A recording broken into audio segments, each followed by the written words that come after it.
Well, hello again, everyone. I'm Judy Schwank, co-host of Around Berks, and with me is Doug Dinyoung, who is the Director of Engineering for Muhlenberg Township. What's your official title, Doug?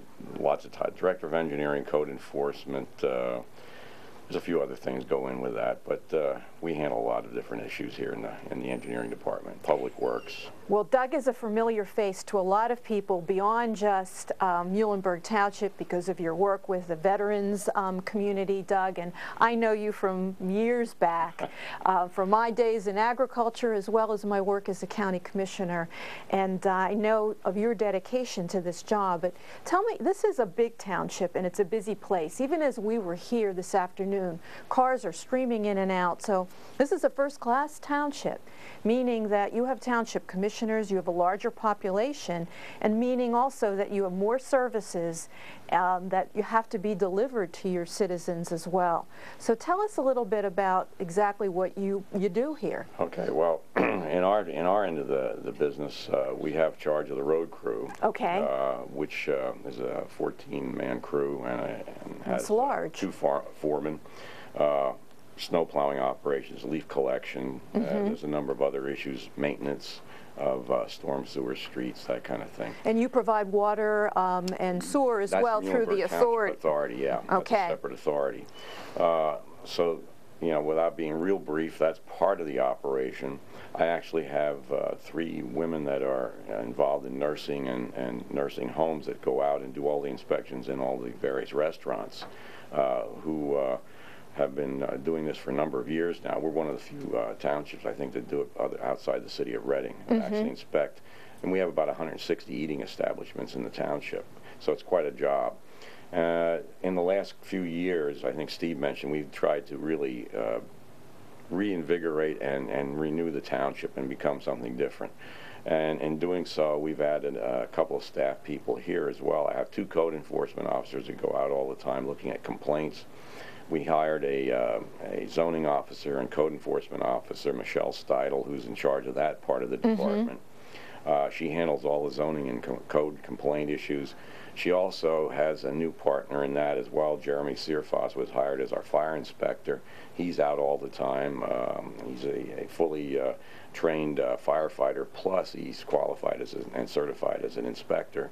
So we've picked up on our inspections for fire and safety and panic. My young lady at the front desk, Sharon Brossman-Knoll, she handles almost all of the phone calls that come in here, and they're numerous during the day. She's the first person everybody meets. She directs people to whoever she has to get them to get complaints and other things handled.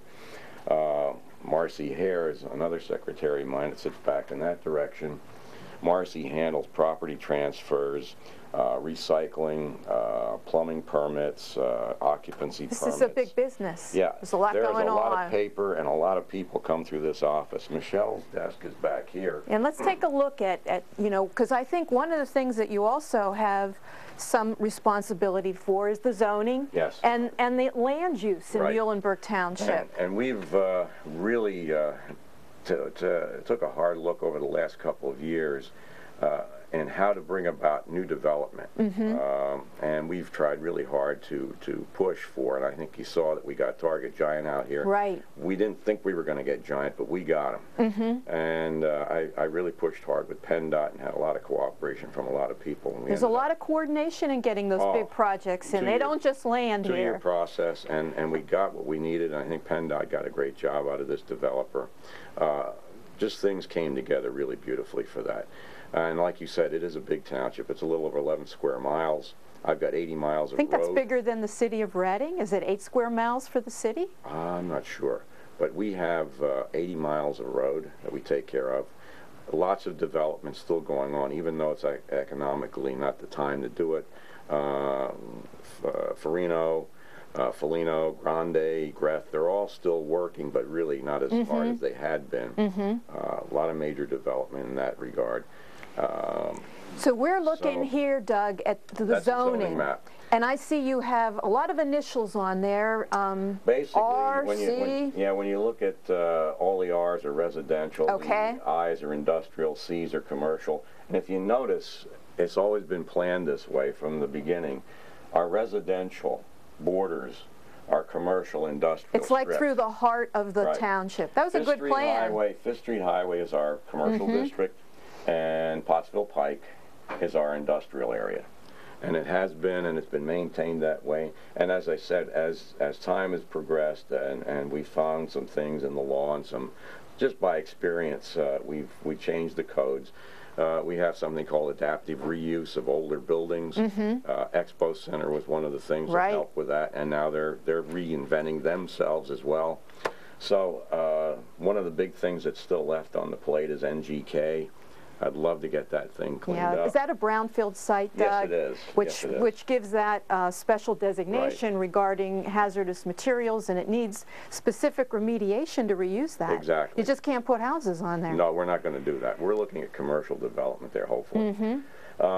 And just trying to entice people to come back into the township. Well, that's a good plan. And then I see over here we've got the official map. This is the official street map of the township. And when you really look at it, you can see just how many miles of road we actually do have. And along with that goes all the storm sewer and all the other issues, bridges, things of that nature. And you heard Steve talking about the amount of money that we're going to be spending on infrastructure. One of the projects that I'm just so happy that we're finally going to issue bonds for is the Tuckerton Road project. What will happen there, and where are we at on the map, Doug? Tuckerton Road is right here. At the cemeteries. Laureldale Cemetery and Good Shepherd Church. Right at the intersection of Tuckerton and 61. That section back to the bridge needs to be widened. And then the bridge project did widen that section. And then Reading Crest is getting a traffic signal. Oh, that's and then good. The balance of Tuckerton Road will be widened, as well as Reading Crest will be rebuilt.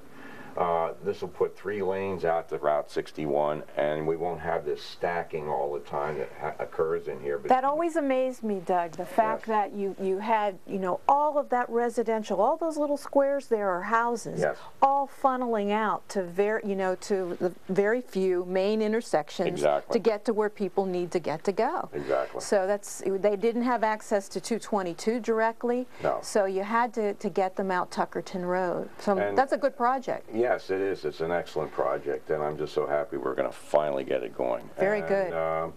There's another number of roads internally and some storm sewer projects that are going to help the Old Riverview Park area and some in the South Temple area that we've had a long time just waiting for. And in general, I would say, again, planning shows you that the red is the state highways that run through the township. It's a unique township in the fact that we have so many major state highways, not to mention our own roads. Right. And then on top of that, we got the airport right next to us, which affects us in some ways over the years. Sure. The railroads have pretty much disappeared, but we still have Reading, Blue Mountain, and Northern, and the other major rail that comes through the township across the Tuckerton grade crossing. Which any farming left in Muhlenberg Township? There is basically no farm left in Muhlenberg. When I got here, I think we had at least a half a dozen. I still recall, it's not too long ago, really, that there were still farms on sort of on the river edges of the township. The old Reed farms right in this area, and there was a couple, the Hartman farm down in here. Even some over in this area had still done some farming, but everything kind of disappeared as people spread out from the city to the urban, suburban area. You're what we call a first ring suburb. You are, and you've become very urban. You're not a suburb anymore. It's not a suburb, it's urban. I mean, we're that packed. You're that dense, right. And then when you get right down to it, the amount of traffic that flows through here, 30,000 vehicles a day on Fifth Street Highway alone. Yeah. Well, you guys are doing a good job of managing it. Well, we try. And like I said, with the help of the staff that we have, following up on code complaints, zoning complaints, or just information, the property transfer ordinance that we have in place that my one secretary handles, we started that program because we were tired of poor housing being sold. And people who were absentee landlords just being able to do whatever they wanted. So now we're actually inspecting houses before they're sold so we can make sure they're that current. people are getting homes that are livable. And that's an important point. Absolutely. Because this is a big problem throughout Pennsylvania. Exactly. And we've seen, and unfortunately by some of the situations that have occurred in Reading, that if you don't follow this up carefully, it becomes a huge problem for a community. So you're ahead of the curve. We're trying to stay on top of that, and like I said, the health side of things, we try and stay on top of all of the restaurants. It's not always perfect, but we do try and stay on top. We have 3 good people there, like I said. And then beyond that, our fire inspector, he has really done a super job coming on just early last year and really pushing to get everybody up to date and inspected for fire and panic and that kind of thing. Well, sounds like everybody's in good hands in Muhlenberg Township. So we'll move on, and we're going to take some looks at some other aspects of the community, some of the retail and some of the recreational uses.